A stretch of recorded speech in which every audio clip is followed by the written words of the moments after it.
Good morning সবাইকে। এখানে দেখতে পাচ্ছ তনি কোলের মধ্যে ঘুমাচ্ছে। ও খুব কম এরকম কোলের মধ্যে ঘুমায়। ভীষণ টায়ার্ড না হলে এইভাবে ঘুমায় না। রাত্রিবেলা ঘুম হয়নি, তাই জন্যে এইভাবে কোলের মধ্যে নিয়ে ওকে চাপড়াতে চাপড়াতে কখন ঘুমিয়ে পড়েছে। আর এটা দেখে আমার এত ভালো লাগলো, মনে হলো এটাকে আমি একটু ক্যামেরা বন্দি করে রাখি। ওকে দেখতে এত মিষ্টি লাগছে, আমার নিজেরই ভালো লাগছে। এইভাবে কোলের মধ্যে সচরাচর খুব একটা ঘুমায় না, তা মনে হয় না বেশিক্ষণ ঘুমাবে। ৫-১০ মিনিট ঘুমিয়ে হয়তো উঠে পড়বার, বলতে না বলতেই দেখলাম নড়াচড়া নড়াচড়া করতে করতেই উঠে পড়েছে। উঠেই ওর বদমাশি শুরু, হাত পা নাড়িয়ে পুরো দুষ্টুমি শুরু। ও তো উঠে ওর মতন খানিকক্ষণ খেলা করে নিল। মা ডাকলো, বললো গ্যাসে দুধ বসিয়েছে একটু দেখতে, কারণ আজকের আমার আবদারে পিঠে হবে। আর এই ব্লগটা অনেক দিন আগেকার, সেই ঠান্ডার সময়কার, কিন্তু মেয়েকে দেখতে দেখতে আর খেয়াল থাকে না যে ভিডিওগুলো এডিটিং করে উঠবো। সব ভিডিও এদিক ওদিক হয়ে গেছে। আর ওর বাবা সকালবেলায় বাইরে ছিল, একটু লেট করে বের হয়েছিল, তখন এই ক্যামেরাটা বন্দি করেছিলাম এই মুহূর্তটা। মানে তিনজনকে একটু ক্যামেরা বন্দি তো খুব একটা সময় পাই না, তো সেদিন করেছিলাম। আর বাবা আর মেয়ে তো মানে দুজনকেই ক্যামেরাতে দেখতে ব্যস্ত। আর ওর বাবা তো ওকে চটকাতেই ব্যস্ত। বাড়ি থাকলে মোটামুটি একটু যেদিন বেলা করে বেরোতে হয়, সেদিন তো মেয়েটাকে নিয়ে একটু রোদ্রে দাঁড়ায়, একটু বেলা করে বের হয়। আর এখানে দেখতেই পাচ্ছ আমরা সবাই সোয়েটার পরে রয়েছি, কারণ সেদিন ভালোই ঠান্ডা ছিল।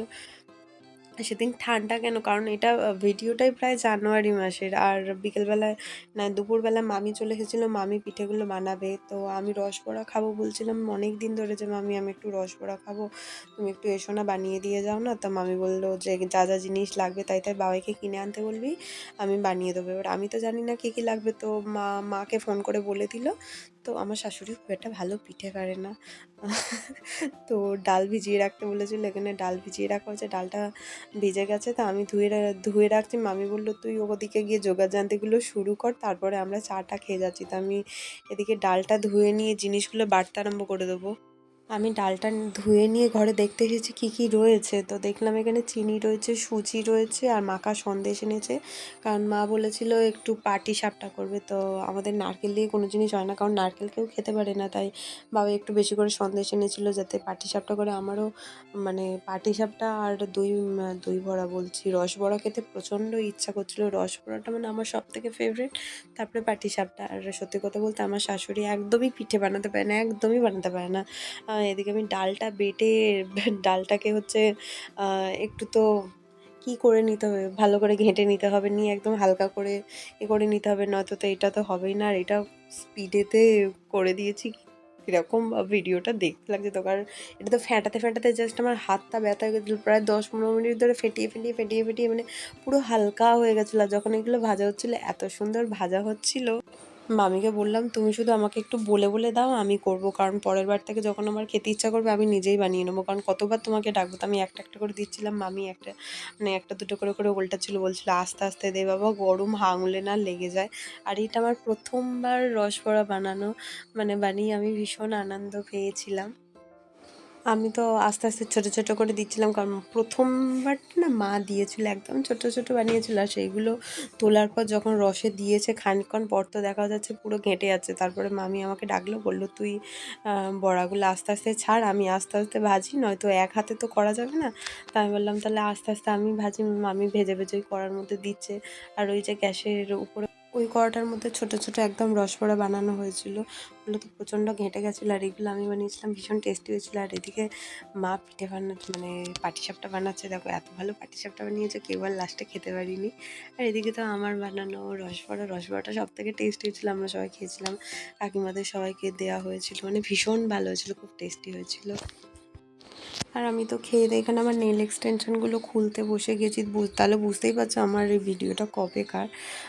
মানে সেই ডিসেম্বরে নেল করিয়েছিলাম, আর এটা জানুয়ারির ভিডিও ছিল। মানে নেলসগুলো আর রাখতে পারছিলাম না, এত পরিমাণে কষ্ট হচ্ছিলো, গ্রো হয়ে গিয়েছে আর এত পরিমাণে লাগছে নেলসগুলো, কী বলবো। তো ওই জন্য ভাবলাম খেয়ে দিয়ে নেলসগুলো খুলতে বসে যায়।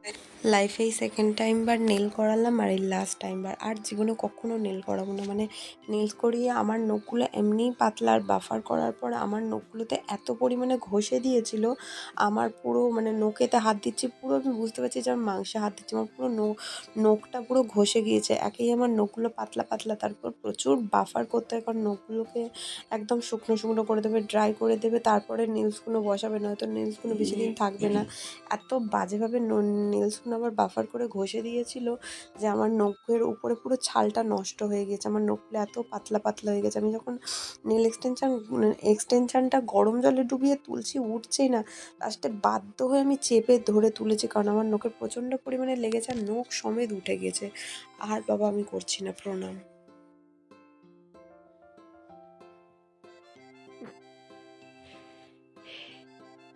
হে হে, ঘুমাবি না? কটা বাজে? কটা বাজে? রাত 2টো বাজতে যায়, তুই ঘুমাবি না? প্রত্যেক দিন 1টা 2টো পর্যন্ত জেগে থাকবে। মোজাগুলো কোথায় গেল তোর? কোথায় খুলে সব ফেলে দে, এখানে একটা আরেকটা কই?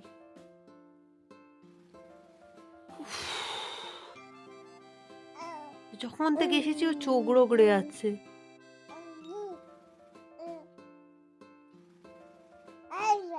ধ্যাৎ। এই মেয়েটার ঘুমাতে ঘুমাতে প্রত্যেক দিন রাত 2টো, আর আমার তো মাথা খারাপ হয়ে যায় ওর ঘুম পাড়াতে পারতে। তো আজকে ব্লগটা আর বেশি বড় করলাম না, এখানেই শেষ করলাম।